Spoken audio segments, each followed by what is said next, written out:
নমস্কার। পাঁচমেশালি গল্পে আবারও সবাইকে স্বাগত। আমি বন্দনা। আজ আমি পাঠ করে শোনাব প্রখ্যাত সাহিত্যিক মানিক বন্দ্যোপাধ্যায়ের লেখা একটি ছোট গল্প, টিচার।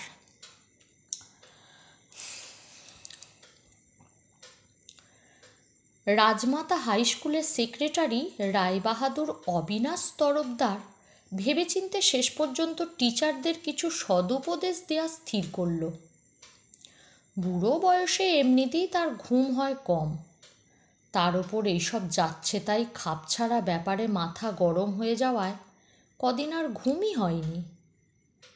টিচাররা ধর্মঘট করবে বেতন কম বলে, বেতন বাকি থাকে বলে, এটা সেটা হরেক রকম অসুবিধা আছে বলে চাকরি করতে। বাপের জন্মে রায়বাহাদুর এমন কথা শোনেনি।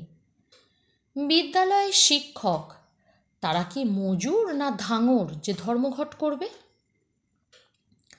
শুধু তার স্কুলে এসব গোলমালের সম্ভাবনা ঘটলে সে অবশ্য ব্যাপারটা গ্রাহ্য করত না। দুটো ধমক দিয়ে একটা মিষ্টি কথা বলে সকলকে খেপাচ্ছে কোন মাথা পাগলা ইয়ং টিচারটি সন্ধান নিয়ে তাকে একচোট মজা দেখিয়ে সব ঠিক করে দিত অনায়াসে।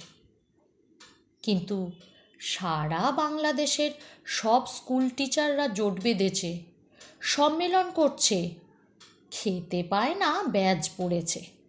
করুক করুক করুক, যা খুশি করুক অন্য স্কুলের টিচাররা, তার স্কুলে সে ওসব বিশ্রী কাণ্ড ঘটতে দেবে না। ওসব হীনতা, স্বার্থপরতা, স্বেচ্ছাচারিতা ঢুকতে পারবে না তার পবিত্র শিক্ষায়তনে। স্বার্থ ভুলে, বিলাসের লোভ জয় করে, স্বেচ্ছাকৃত দারিদ্র্যকে হাসি মুখে বরণ করে বিদ্যালয়ের মহান আদর্শ যারা গ্রহণ করেছে, দেশের যারা ভবিষ্যৎ মেরুদণ্ড, তাদের গড়ে তোলার বিরাট দায়িত্ব পালন যাদের জীবনের ব্রত, বুনো রামনাথ যাদের গর্ব ও গৌরব, তুচ্ছ দুটো পয়সার জন্য, সামান্য দুটো অসুবিধার জন্য তারা নিজেদের নামিয়ে আনবে, আদর্শ চুলোয় দেবে, শিক্ষা দীক্ষাহীন অসভ্য মজুর ধাঙরদের মতো হাঙ্গামা করবে? তা কখনো হতে পারে না। রায়বাহাদুর তা বিশ্বাস করে না। মোটামুটি এই ধরনের সদুপদেশ রায়বাহাদুর শোনালো শনিবার স্কুল ছুটি হবার পর। অবশ্য অনেক ফেনিয়ে ফাঁপিয়ে দমক গমক মূর্ছনা আমদানি করে, গুরু গম্ভীর চালে। আপনারা কি বলেন? কে কি বলবে? সকলে চুপ করে থাকে।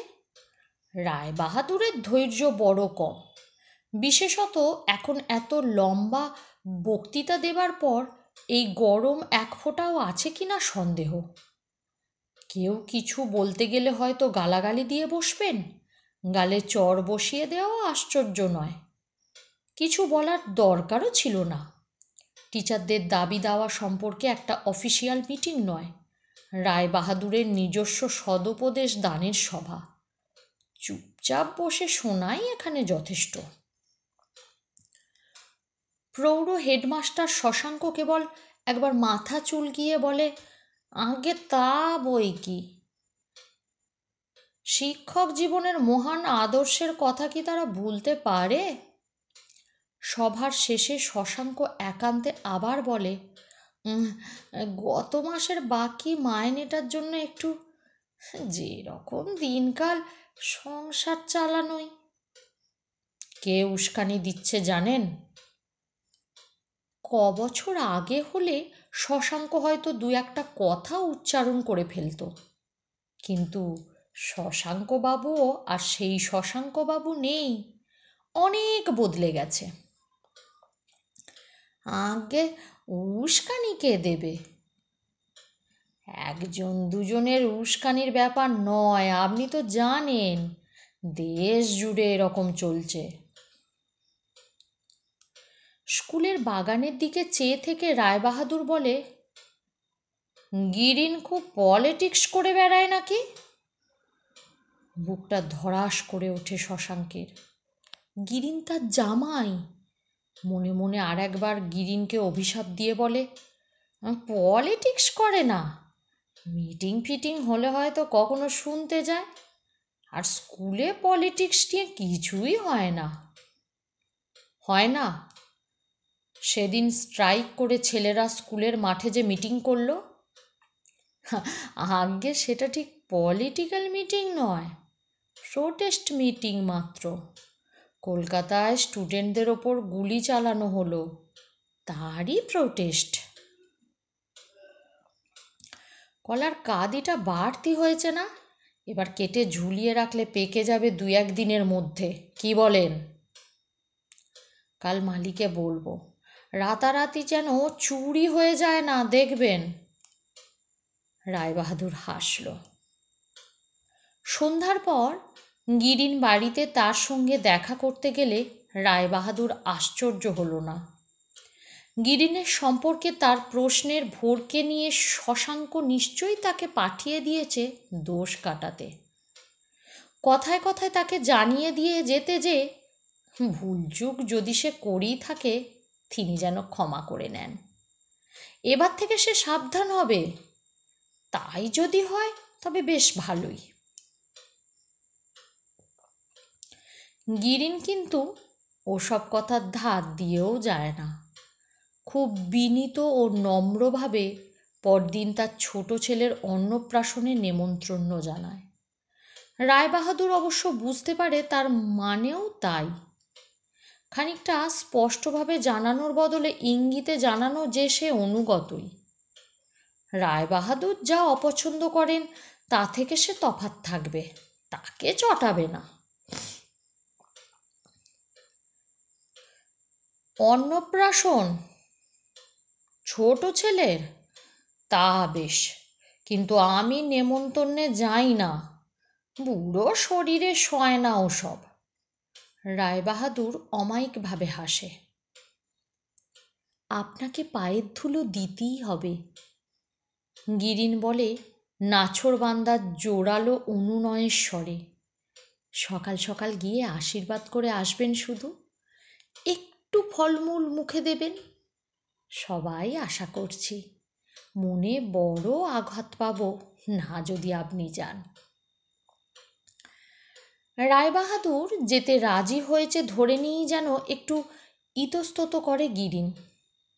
আবার বলে, একটা কথা বলি আপনাকে, দোষ নেবেন না, খেলনা বা উপহার কিছু নিয়ে আসবেন না খোকার জন্য। আমাদের বংশের রীতি আছে, কোনো কাজে রক্তের সম্পর্ক ছাড়া কারো কাছে সামান্য উপহারও নেওয়া চলবে না। ঠাকুরদা বা তার বাবা অভিশাপ দিয়ে গিয়েছেন, একগাছি তৃণ নিলে নাকি বংশের সর্বনাশ হবে। বলো কি হে? একটা দুশ্চিন্তা কেটে যায়। অন্নপ্রাশনের নিমন্ত্রণে গেলে কিছু দিতে হবে, এ চিন্তাটা ছিল রায়বাহাদুরের। এবারে একটু ভেবে গিরিনের একান্ত আগ্রহ দেখে রাজি হয়ে বলল, এত করে যখন বলছো। সে কিছু খাবে না, কিন্তু এই সুযোগে মিষ্টি প্রভৃতি তার সঙ্গে কি দেবে না গিরিন? রায়বাহাদুর ভাবে, অনেকেই তো দেয়।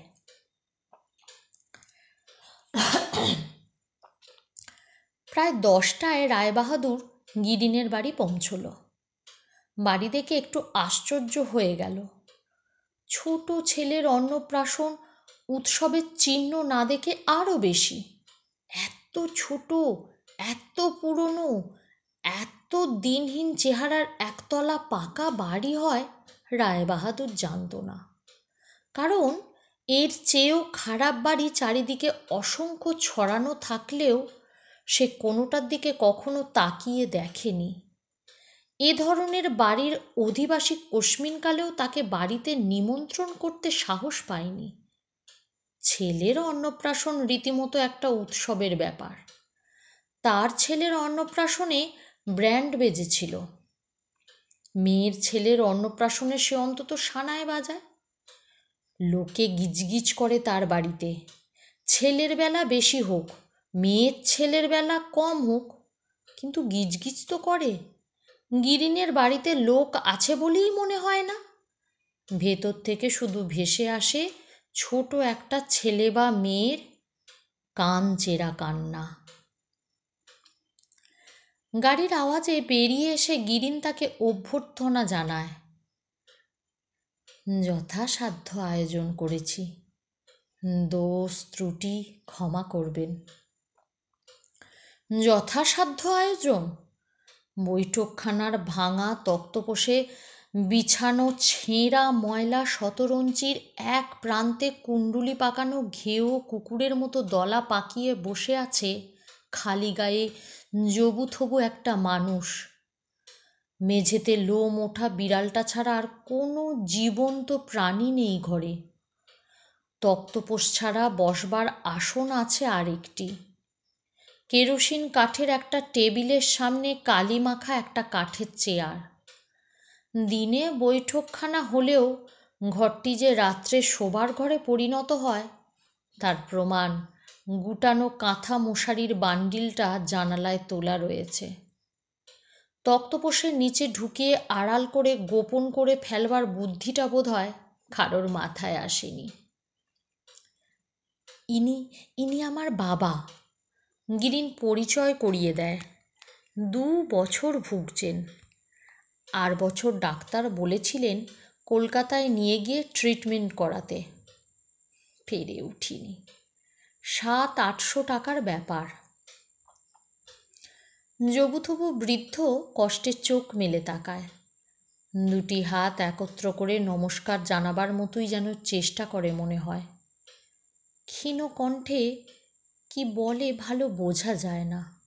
আসুন আসুন, ভেতরে চলুন। রায়বাহাদুরকে গিরিন বাড়ির মধ্যে এক্কেবারে তার শোবার ঘরে নিয়ে গিয়ে বসায়। উঠান পেরিয়ে যাবার সময় এদিক ওদিক তাকায়। তাকিয়ে রায়বাহাদুর যথাসাধ্য আয়োজনের কোনো চিহ্নই দেখতে পায় না। রোয়াকে একজন অল্প একটু হলুদ বাটছে। তার বাড়িতে দৈনিক রান্নার জন্য যতটা হলুদ বাটা হয় তার সিকিও হবে না। যে বাটছে তার বেশটা তার বাড়ির ঝিয়ের মতোই। তবে রায়বাহাদুর অনুমান করতে পারে মেয়েটি ঝি নয়, বাড়িরই কোনো বৌঝি। ওপাশে রান্নাঘরে খুন্তি দিয়ে কড়ায় ব্যঞ্জন নাড়ায় রত বউটির শাঁখা পড়া হাতটি শুধু চোখের এক পলকে দেখি কি করে যেন রায়বাহাদুর টের পেয়ে যায় যে সেই গিরিনের বউ। 4 ভিটে 4খানা ঘর তোলার সুযোগ থাকলেও বৈঠকখানাটি বাদ দিলে ভেতরের ঘর মোটে 2খানা, রান্নাঘরের চালাটি ছাড়া। গিরিনের শোবার ঘরখানার নমুনা দেখি রায়বাহাদুর বুঝতে পারে অন্য ঘরখানা কেমন, নড়াচড়ার স্থান কতটা, কীরকম আলো বাতাস আসে। জলচৌকিতে পাতা পুরনো কার্পেটের আসনে বসে রায়বাহাদুরের দম আটকে আসে। ছোট ছেলে বা মেয়ের কানচেরা কান্নাটা এখন খুব কাছে মনে হয়। কে কাঁদে? ছেলেটা কাঁদছে, ছোট ছেলেটা, যার মুখে ভাত। জ্বর আসছে বোধহয়। জ্বর আসবার সময় এমনি করে কাঁদে, জ্বর এসে গেলে চুপ করে যাবে। রায়বাহাদুর অস্বস্তি বোধ করে, এদিক ওদিক তাকায়। একটা ফাঁদে আটকা পড়ে গেছে মনে হয় তার। গিরিন নীরবে তাকে লক্ষ্য করে। ফাঁদে পড়া হিংস্র জন্তুর দিকে শিকারী ব্যাঘের মতো শান্ত নির্বিকারভাবে। মুখ তার থমথম করে মনের আপোষহীন মনোভাবে। আপনি তো ভালো হোমিওপ্যাথি জানেন। সবাই বলে যে ডাক্তারি পাশ করেননি বটে, কিন্তু আপনার ওষুধ এক্কেবারে অবর্থ। সে বলে ব্যঙ্গ ও তোষামোদের সুরে। ছেলেটাকে দেখে দিন না একটু ওষুধ, বিনা চিকিৎসায় মরতে বসেছে ছেলেটা। রায়বাহাদুর যেন রাজি হয়েছে তার ছেলেকে দেখে ওষুধ দিতে, এমনইভাবে দরজার কাছে গিয়ে গিরিন ডাকে, শুনছ? খোকাকে নিয়ে এসো শিগগির। আহা, এসো না নিয়ে, দেরি করছো কেন? নিজের অতিরিক্ত ধৈর্যের কৈফিয়ত দেবার জন্যই যেন রায়বাহাদুরের কাছে গিয়ে বিরক্তির সঙ্গে বলে, উফ, আর পারি না এদের সঙ্গে। আপনার সামনে আসবে যা পড়ে আছে তাই পড়ে, তাতেও লজ্জা। সম্বল তো সেই বিয়ের একখানা শাড়ি, 1 ঘন্টা লাগবে এখন সেখানা বার করে পড়তে। আর পারি না সত্যি। সে এসে কৈফিয়তের বিরক্তি জানানো শুরু করতে না করতেই ছোট একটি কঙ্কাল বুকের কাছে ধরে পাশুটে রঙের রোগা একটা বউ দরজা দিয়ে ঢুকছিল। এক নজর তাকিয়ে রায়বাহাদুর টের পায় পরনের কাপড় বদলে বিয়ের সময়কার একমাত্র শাড়িটি সে পরে আসেনি। এটাও সে টের পায় যে ওকে আসতে দেখেই গিরিন তার কাছে এসে শোনাচ্ছে তার বইয়ের মানুষের সামনে বার হবার উপযুক্ত কাপড়ের অভাবের কথা। তার প্রায় পিছু পিছুই বউটি ঘরে ঢুকেছে। মাথা ঝিমঝিম করে ওঠে রায়বাহাদুরের। তার ভয় করে। ও, তুমি এসেছ? গিরিন বলে নির্বিকারভাবে, এইখানটায় শুইয়ে দাও। রায়বাহাদুরের উলের মোজা পরা পালিশ করা দামি চকচকে জুতো পরা পায়ের কাছের মেঝেটা সে দেখিয়ে দেয়। বউ তার ইতস্তত করে। বড় বড় জিজ্ঞাসু চোখ তুলে তাকায় তার মুখের দিকে। এত শীর্ণ বউটি, এমন শুকনো বিবর্ণ তার রক্তশূন্য মুখ, কিন্তু তার রূপ দেখে ভেতরে ভেতরে মুচড়ে যায় রায়বাহাদুর। তার বাড়ির মেয়েরা ফুলি ঝিটা পর্যন্ত যেন শুধু মেদ আর মাংস। গিন্নির কথা ধর্তব্যই নয়, তিনি প্রায় গোলাকার। তার মেজ মেয়ে আর মেজ ছেলের বউ রোগা চিপচিপে। বড় ছেলের বউটাও চিপচিপে ছিল বিয়ের সময়, আজকাল মুটুচ্ছে। গিরিনের ক্ষীণাঙ্গী বউটির সাথে মিলিয়ে রায়বাহাদুর বুঝতে পারে তার মেয়ে বউদের গড়নটাই শুধু চিপচিপে। অতি বেশি মেদ মাংসেই তারা গড়া। প্রত্যেকে তারা তার গিন্নিরই সূচনা। সত্যিকারের রোগা ক্যাংটা তরুণীকে চেয়ে চেয়ে দেখতে এত ভালো লাগে, রায়বাহাদুরের এত তীব্র ইচ্ছা করে টিপে টুপে ছেনে ছুনে দেখতে সত্যিকারের কঙ্কালসাৎ তরুণীকে। কি করছো? গিরিন বলে বউকে অনুযোগ দিয়ে। ওখানে শুইয়ে দাও। উনি পায়ের ধুলো ছোঁয়াবেন, আশীর্বাদ করবেন, ওষুধ দেবেন। না মা, রায়বাহাদুর প্রায় আর্তনাদ করে ওঠে। আমি ওকে ওষুধ দিতে পারবো না। ওর ভালো চিকিৎসা দরকার। ওকে তুমি ডাক্তার দেখাও, ভালো ডাক্তার দেখাও। বিনা ফিতে কোন ডাক্তার দেখবে বলুন? গিরিন যেন আমোদ পেয়ে মুচকে মুচকে হাসে। ভয় করে রায়বাহাদুরের। মাথাটা আবার ঝিমঝিম করে ওঠে। কতক্ষণ খেলা করবে গিরিন তার সঙ্গে কে জানে। তারপর এই বর্বর নিষ্ঠুর খেলার শেষে কি করবে তাই বা কে জানে। এরা বিপ্লবী, এরা খুনে, এরা সব পারে। শশাঙ্কর জামাই বলে, তার স্কুলের একজন টিচার বলে বিশ্বাস করে একা একা এই ছদ্মবেশী খুনের খপ্পরে এসে পড়ে কি বোকামিটাই সে করেছে। সব অবস্থাতেই যেভাবে হোক নিজেকে বাঁচানোর কৌশল খুঁজে বার করে কাজে লাগানোর চেষ্টা করে রায়বাহাদুরের মজ্জাগত। রায়বাহাদুর মাথা হেঁট করে থাকে কয়েক মুহূর্ত। সশব্দে নিঃশ্বাস ত্যাগ করে, হাতের তালুতে মুছে নেয় নিজের কপাল। তারপর মুখ তুলে বলে, মা, খোকাকে শুইয়ে দাও গে। কিছু তুমি ভেবো না মা। বৌমাই বলি তোমাকে, গিরিন আমার ছেলের মতো। তোমার কোনো ভাবনা নেই বৌমা, ছেলে তোমার ভালো হয়ে যাবে। আমি তোমার ছেলের চিকিৎসার ভার নিলাম। আমি এক্ষুনি গিয়ে ডাক্তারকে পাঠিয়ে দিচ্ছি। এক্ষুনি যাবেন? তা হবে না। ফল টল একটু মুখে না দিয়ে গেলে বড় কষ্ট হবে আমাদের মনে, অকল্যাণ হবে আমাদের। আপনার মতো মানুষ বাড়িতে পায়ের ধুলো দিয়েছেন, গিরিনের বিনয়ে বুকটা ধড়াস ধড়াস করে রায়বাহাদুরের।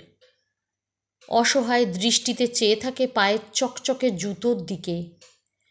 অতি কষ্টে বলে, বেলা মন্দ হয়নি, নিমন্ত্রিতরা আর কেউ?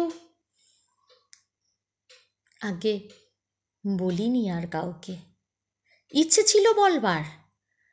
ভেবেছিলাম ওনার হাতে দুগাছা চুড়ি আছে, তার একটা বেচে দিয়ে কয়েকজনকে বলবো। স্কুল মাস্টারের স্ত্রীর হাতে শাঁখা থাকলেই ঢের। তারপর ভাবলাম, ছেলের মুখে ভাতে শেষ সম্বলটুকু খাওয়াবো। তার চেয়ে বরং সম্বলটা থাক, ও মাসেও পুরো মাইনে না পেলে উপোসটা ঠেকানো যাবে। বুড়ো হলেও বুদ্ধির ধার এক্কেবারে পড়ে যায়নি রায়বাহাদুরের।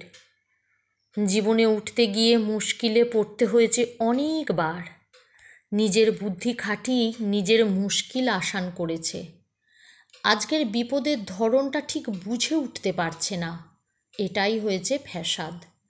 উদ্দেশ্যটা ধরতে পারছে না গিরিনের।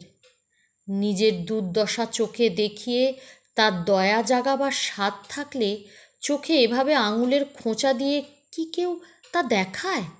পাগল ছাড়া।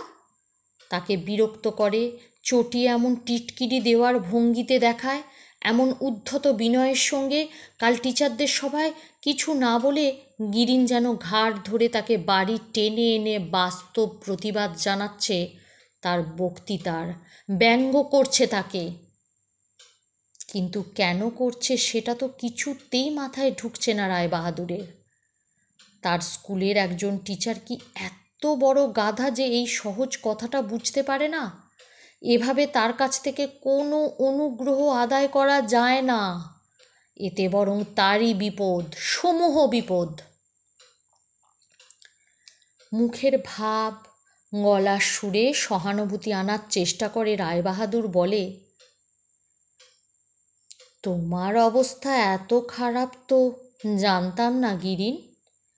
অ্যাপ্লিকেশন দিও, ও মাস থেকে 10 টাকা মাইনে বাড়িয়ে দেব। তুমি ভালো পড়াও শুনেছি, আর বাকি মাইনেটাও বরং পাইয়ে দেব তোমায় সোমবার। গিরিন ভয় পেয়ে হাত জোর করে বলে, তা করবেন না স্যার, লোকে বলবে ছেলের মুখে ভাতের ছলে আপনাকে বাড়িতে ডেকে খাতির করে মাইনে বাড়িয়ে নিয়েছি, বাকি মাইনে আদায় করেছি। আমার সর্বনাশ করবেন না স্যার। চোখের পলক আটকে যায় রায়বাহাদুরের।